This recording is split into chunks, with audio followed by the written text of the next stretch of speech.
This episode contains spoilers for the movie Power of the Dog.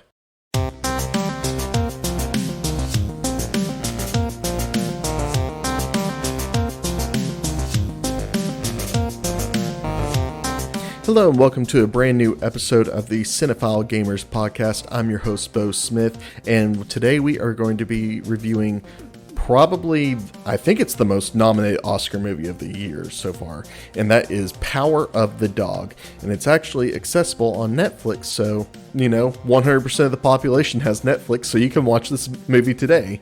It stars Benedict Cumberbatch as Phil, Kirsten Dunst as Rose, Jesse Plemons as George, and Cody McPhee as Peter. It's directed by Jane Campion. She is also the director known for making The Piano, which is another Oscar winner movie from the 90s. I've personally never seen it.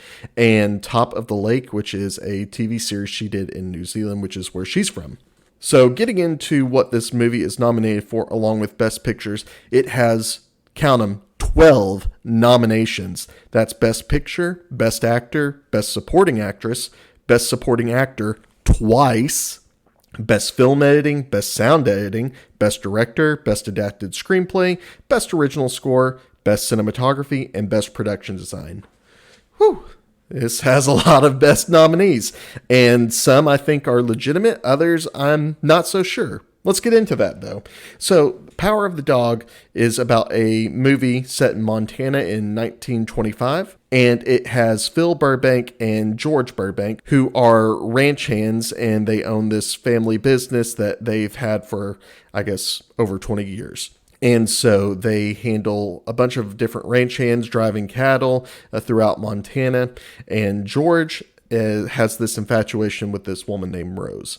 And they occasionally visit her town, where Benedict Cumberbatch's character Phil is just horrible. I mean, he is absolutely ruthless to her, and as well as her son, Peter, and they just make fun of them all the time, except for George. George is very sympathetic towards her, and eventually they get married in secret, and Phil finds out about it whenever George brings her home one day, and it's just like, yep, this is my family now. They are going to be living here. Peter goes off to school, but he does return for the summer, and so it's about the lives of these four people and how they interact, and basically how Phil just treats them and changes throughout the course of the movie. And it's kind of an interesting movie. I mean, let me start off by saying this. This is a movie that is a slow burn. I mentioned the same thing in Nightmare Alley, but this is really a slow burn. In fact, it was one that I was very confused for the first hour and a half on, and that is huge points taken away from the movie, in my opinion. We'll get into that here a little bit more, but let's start off with some of the more positive things that I've thought about this movie. One thing I really enjoy about this is the score of the movie. It is very eerie, very foreboding, always feels like something bad is about to happen. And as you follow these characters behind their shoulders, saying, what are they about to do? What's about to come out and grab them? And it's nothing like that's going to be a horror type movie, but you just always have this sense of dread, like, oh, something is about to hit the fan here at any moment now. This movie's also split into sections of, I think, 5 or 6. I can't remember off the top of my head. But that just helps kind of show the passage of time. I was kind of confused about it, but once you start watching the movie, you're just like, okay, there's probably like a couple of weeks that have happened since then. The scenery in this movie is absolutely gorgeous. I mean, some of the shots that are filmed are beautiful. And I guess they went out to rural parts of Montana because I love all the landscape shots that Jane had taken for this movie, and the film editing is really good as well. Production design as well for the house that they live in. It's this very grand house, especially for the 1920s, and of course, they're very early adopters of electricity in that area. George is the only one who drives a car. Everyone else rides horses. So the set design in this movie is really cool to see. Now let's jump into the more detailed perspectives of each character. Benedict Cumberbatch's character, Phil Burbank, is just the worst. I mean, there's no other way to put it. He is a total to everyone. He has to keep everyone in line, and so he can be the leader of the group. I mean, the way he cuts up with the ranch hands while also letting them know who's the boss. And he is just so cruel to Rose and Peter, especially Peter early on in the movie. But, I mean, it leads to Kirsten Dunst's character drinking heavily. And that's something that I thought was kind of interesting, as you notice early on in the movie. Whenever it shows her first few initial scenes, she's very opposed to drinking, because that's how you find out her first husband had passed away, he was an alcoholic. And so she's vehemently opposed to drinking. However, because she's just tormented so much by Phil, and George doesn't really do anything about it, she just starts drinking and she becomes an alcoholic herself. Kirsten's performance in this movie, I like it for what it is, but I mean, it's not really an in-depth character, someone who I really cared for in the movie. She's featured prominently through most of the movie, but all it seems like she's doing is coddling Peter while also just sneaking off and getting into a bottle of bourbon somewhere. And that's really all her character is to me. So I didn't think it was a very in-depth character. Nothing bad on her part, but it's just the way how that was written. Jesse Plemons, who is in a lot of movies, I always forget his name, and I'm going to commit it to memory. To me, he looks like a younger version of Philip Seymour Hoffman, and so every time I look at him, I'm like, oh, it's knockoff Philip Seymour Hoffman. And he's not a knockoff. He's actually a really good actor. I can't say that about this movie. I absolutely hate his character, George, where Phil is extremely strong and just out there. George is very reserved. He holds himself differently. I like the contrast in characters. I just don't like the way it's portrayed. So George, like I said, not like his brother or the rest of the ranch hands. He's very nice. He likes to treat Rose and Peter with respect. He holds himself highly. I mean, he went to college at one point and he failed out of there, but he dresses really well in a suit, even whenever he's riding on horses and helping out around the house or the ranch. And he's the only one who drives a car in the movie specifically. So he is just sets himself very differently from the others. And of course, he handles the family estate out there too. But how Jesse Plemons portrays him, it's just a very awkward character. There's no other way to put it. The dialogue between him and Rose, or between him and his brother, and I know that's what he's supposed to be, is very timid, but there's just moments of awkward silence that I absolutely hate. I don't enjoy the dialogue in the movie with him, and I don't really enjoy the dialogue with a lot of the characters initially. And that doesn't help out whenever the runtime feels very slow in the first half of the movie. So how he gets nominated for a Best Supporting Actor in this movie, I really don't understand. Nothing against Jesse Plemons. I like him in a lot of the other stuff I've seen him in, but this is just one movie I don't understand how he gets the nomination for. I can kind of say the same thing about Cody McPhee for his portrayal as Peter. He also gets a nomination for Best Supporting Actor. He's not featured prominently right off in the beginning of the movie. You see him in the first couple of scenes, and then, of course, he's sent away for school, and then whenever he has to return for the summer, he's featured more prominently, and I guess the last sections 3 and 5 in the movie. 3, 4, 5. And he's just a very gangly, awkward teenager. Early on, you find out that he wants to become a doctor. And so one of his friends always refers to him as doctor, while the other one wants to be called professor, so he calls him professor. And you see that he takes his studies very seriously, because you see at different points in the movie that he starts performing experiments on rabbits by dissecting them. He's not opposed to, killing an animal and putting it out of its misery. He also goes off on his own to dissect a cattle that's off in the wilderness by itself. It's just one of those things that he's very weird, which I get is part of the character, but I don't know. It's just, he's also portrayed very awkwardly. But later on in the movie, the character gets to be shown off a little bit more in depth, especially whenever he goes off with Phil as well, which I'll get into in the spoiler territory a little bit more. So maybe a little bit more deserving of a Best Supporting Actor nomination, but still not one of my favorites that I've seen. Going back to Benedict Cumberbatch's character, yes, Benedict Cumberbatch, however you want to say his name. I always enjoy making fun of the last name a little bit. His Best Actor nomination for this movie, he does a good performance. I mean, I like it overall, but it's definitely not my favorite. He's never good with accents. And granted, he is a great actor, but he loses the accent in a couple spots in the movie. It takes me out of it a little bit. And this is a character you also love to hate. You never really root for him. You always are just like, I just want to see you dead in a ditch somewhere, in all honesty. So I don't know how you can really cheer for him. And I know that's not necessarily a reason not to be nominated for Best Actor, but it's just not one of my favorite performances that he does. He's good in it, but that's all I can really say is he's good in it. He doesn't really shake up the formula at all, is what I'm saying. Throughout the movie as well, Phil also talks a lot about his mentor, him and George's mentor, Bronco Henry. And Bronco Henry's this guy that had apparently taught them how to be ranch hands, how to herd these cattle, and just be the best at what they do. And so he holds Bronco Henry in this high regard. And honestly, it's kind of a weird obsession. You see it early on in the movie, how the way he talks about him and just idolizes him. You feel like, okay, there's maybe a little bit something more there. And then you see also in their barn that they have a plaque dedicated to Bronco Henry's saddle from when he had died, like in the early 1900s. And it's just listed as friend. And then more stuff happens later on in the movie, which does explain a little bit about his obsession, which I guess leads us into the next part of this review, which is the spoiler territory. So spoilers ahead for The Power of the Dog. If you have not yet watched it, want to go ahead and watch it and then come back and see what I have to say on it, go ahead, pause this episode, do it right now.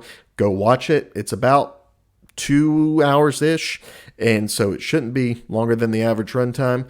Go ahead, watch it, come back, and hear what I have to say on it. So we'll go ahead and skip over to the part that Peter is back into the house after being at school for some time.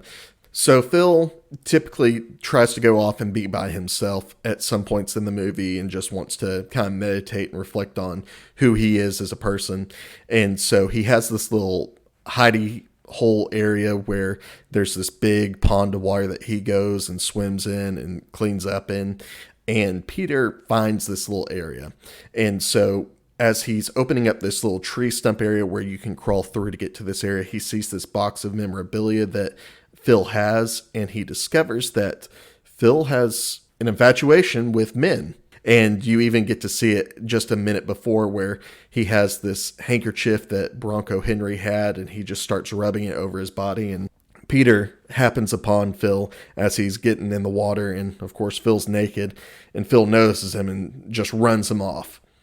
It's at this point some time passes, and Phil starts to, apologize for being too harsh on Peter, and he's like, if you really want to learn how to some of this ranch hand stuff, I'd like to teach you sometime, like show you how to make this rope, how to ride horses, that sort of thing.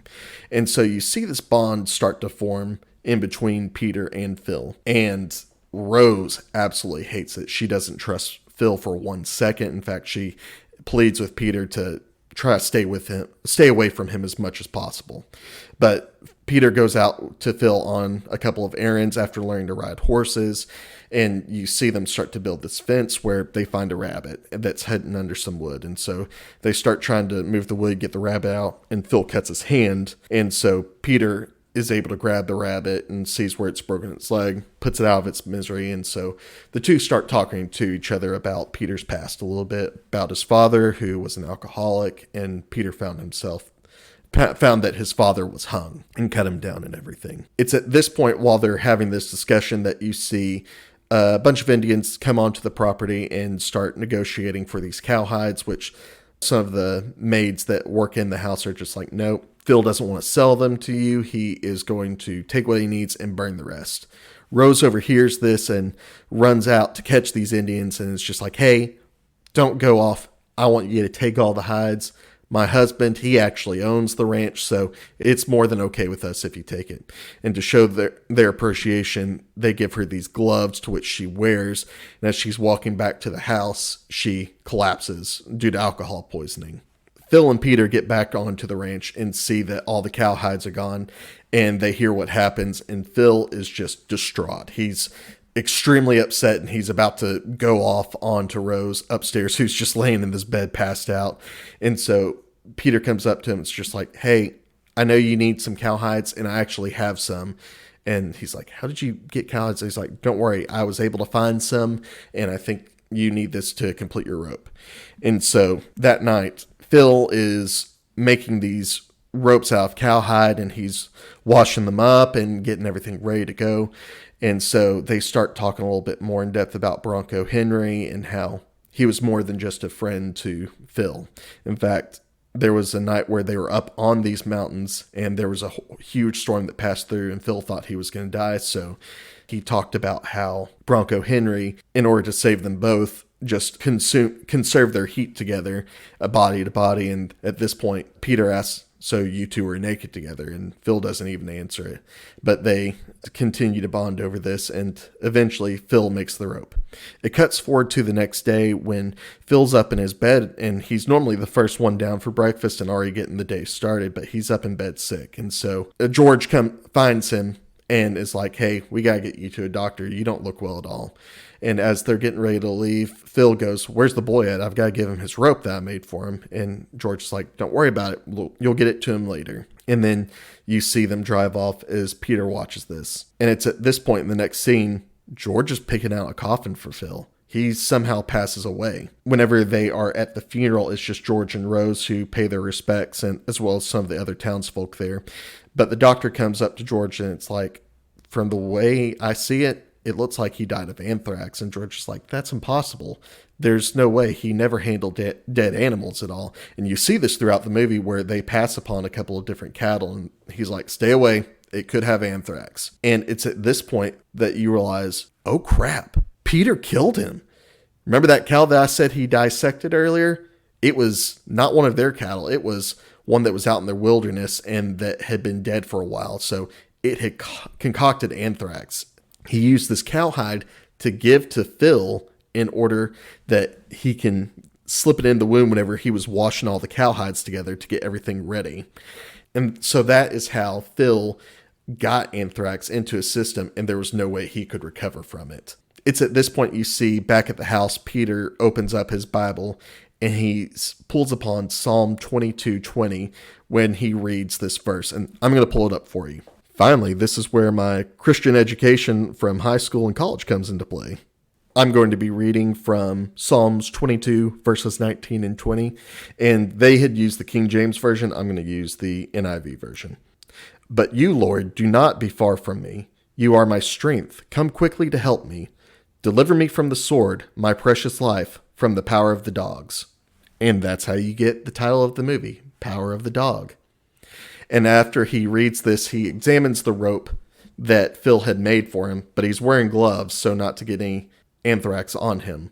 And so he kind of reminisces, and you can see that they had developed this bond that, you know, he actually had come to appreciate from Phil. And it never outright says it, but I am assuming that Peter is also gay, and that is how they were able to develop this bond, is because they kind of recognize that. And so as he puts away the rope, he walks over to the window where he sees George and Rose coming back in, and Rose looks healthier than ever. She stopped drinking, and you come to realize that Peter did this for his mom, because if Phil was still alive, he would have continued to torment her, and she would have just drank herself to death. And that's how the movie ends. So what did I think of this movie? The more I reflect on the ending of this movie, the more I really like the payoff of it. I think it's such a clever twist ending, because up until that point, I was thinking this is kind of like, I guess, a modern day Brokeback Mountain, which I know it's not the case, but that's kind of how it was being made to be. That being said, I really don't care for this movie that much. From the dialogue, from some of the characters, to George and Rose and Peter themselves initially, just awkward dialogue all around, awkward interactions. Phil is maybe my favorite character, but I don't like Phil. I hate Phil. He's so horrible in this movie. Not to mention that Benedict Cumberbatch's accent is okay at best and something I wasn't impressed by. And the biggest thing to me is that The movie's boring for like an hour and a half, and I didn't really understand what the movie was trying to tell or show during that time. It wasn't until the last 30 minutes that I started to get invested, and then that twist ending happens, and you're like, what a cool payoff. I really enjoy that Peter was able to trick Phil into this relationship, and that he's the one that ends up secretly killing Phil over this in order to save his mom. And that's how, whenever you read the Bible verses, you get the movie Power of the Dog. But the lead up to that, that's the part I can't get over. I was so bored that there was at one point in like the first 45 minutes that I really just was like, I don't know if this movie is for me, but I really just had to stick it out. And the ending was, I just did it. And I know I keep starting and stopping over again. The ending was good. I don't know if it was worth it. So it's a good screenplay. It's a good adapted screenplay. And that's why I held off on kind of rating that earlier. It's a good adapted screenplay, but I was just bored for the first while of this movie. I hope it wins maybe cinematography or film editing. It's really good. Really good director too. I like the way Jane had used this movie and how she filmed this movie. I thought was good overall. The score is great. I hope it wins original score. If you can ever watch a movie, and this is what Mackenzie and I noticed, if you can ever watch a movie and you're just like, I really enjoy this music. I felt the same way about Don't Look Up, with how they emphasize that score in dramatic parts of that movie, as well as Joker. Whenever those deep violin notes, they're just heavy and they freak you out. This is what that movie does, and it does it super well. So I hope it wins in that. I hope it doesn't win Best Picture. And I'm afraid with as many nominations as this movie has, and how much the Academy kind of loves a weird movie like this, that it has a shot of winning it. To me, it's not better than King Richard. It's not better than Coda. To me, it's not even better than Nightmare Alley, and I don't think Nightmare Alley has a shot of winning this movie. But who knows? I'm not the Academy. I'm not the one who gets to decide on these sorts of things. Therefore, I'm giving this movie a 5.5 out of 10. So, have you watched Power of the Dog? Tell me what you thought of it. I'm very interested to know other people's thoughts on this. You can message me on Twitter at Cinephile Gamers, or if you want, you can join us on Patreon. If you sign up for one of our tiers, you get Discord access, and we can talk more in depth on movies as well as video games and recommend stuff to each other as well. As always, guys, thanks for listening in. Can't wait to see you on the next podcast.